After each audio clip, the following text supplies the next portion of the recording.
Graça e paz, quero saudar os irmãos com a graça e a paz do nosso Senhor Jesus Cristo. Mais um privilégio, mais uma oportunidade que o Senhor nos concede nesta manhã de poder compartilhar com os irmãos algo que Deus sempre traz ao nosso coração.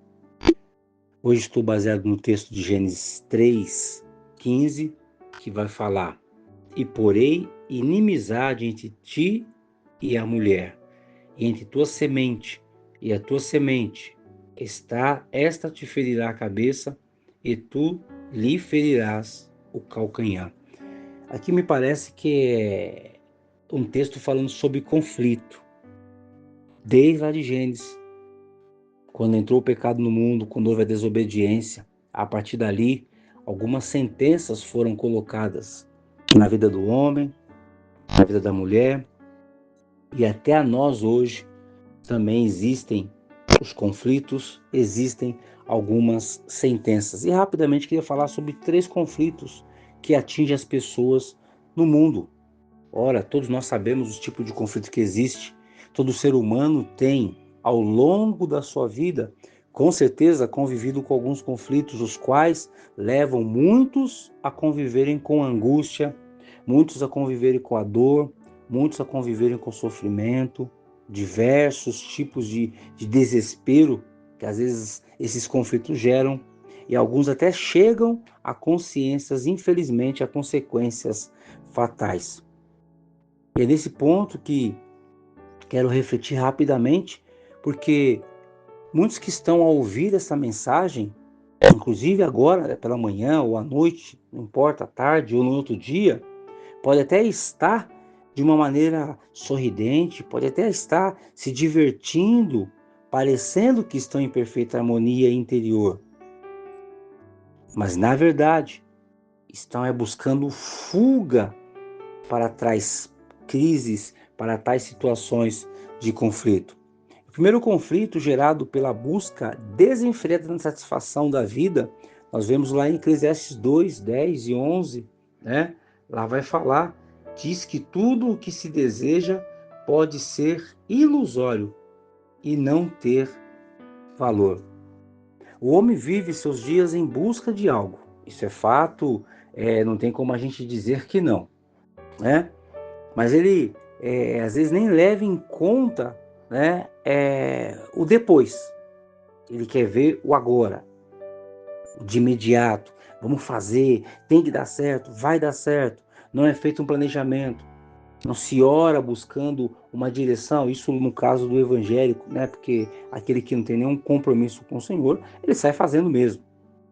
Mas mesmo assim também, a falta de planejamento aumenta a frustração, aumenta a decepção, aumenta as dificuldades.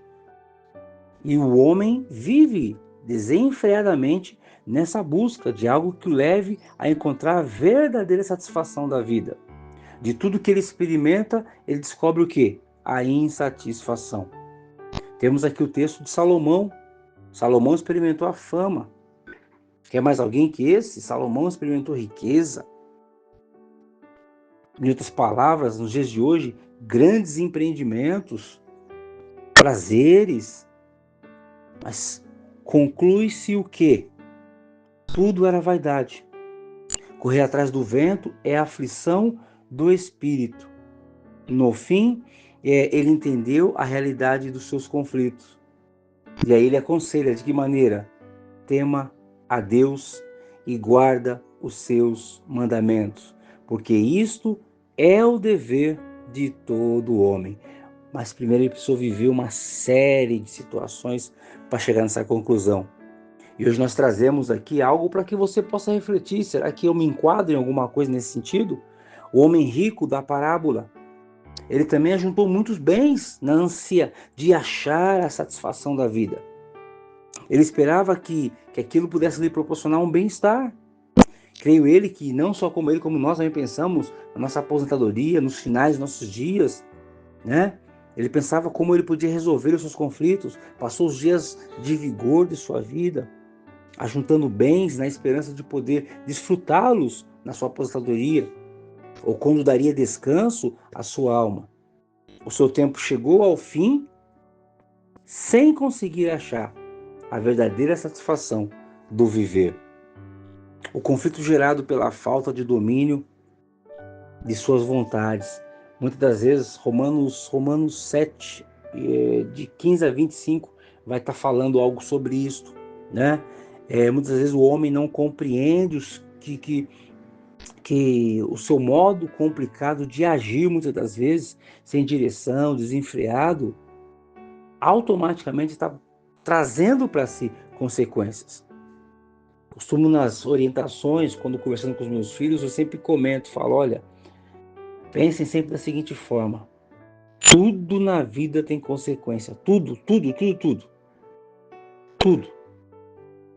O simples fato de você não pedir perdão, o simples fato de você não falar desculpa, o simples fato de você colocar a mão onde não deve, o simples fato de você pôr o pé onde não deve, o simples fato de olhar o que não deve, tudo traz consequência.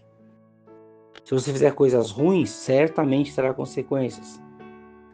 Porque o índice aqui já é de negativismo. Mas se você fizer coisas boas, mesmo sendo positivo, também trará consequências boas, com certeza, né? Mas o homem não compreende e o seu complicado modo de agir, quer fazer as coisas boas, mas só faz as coisas más, as quais não quer fazer. Convive o tempo todo com as guerras dentro de si. Paulo falava muito isso na sua epístola, né? Aquilo que eu quero fazer eu não faço.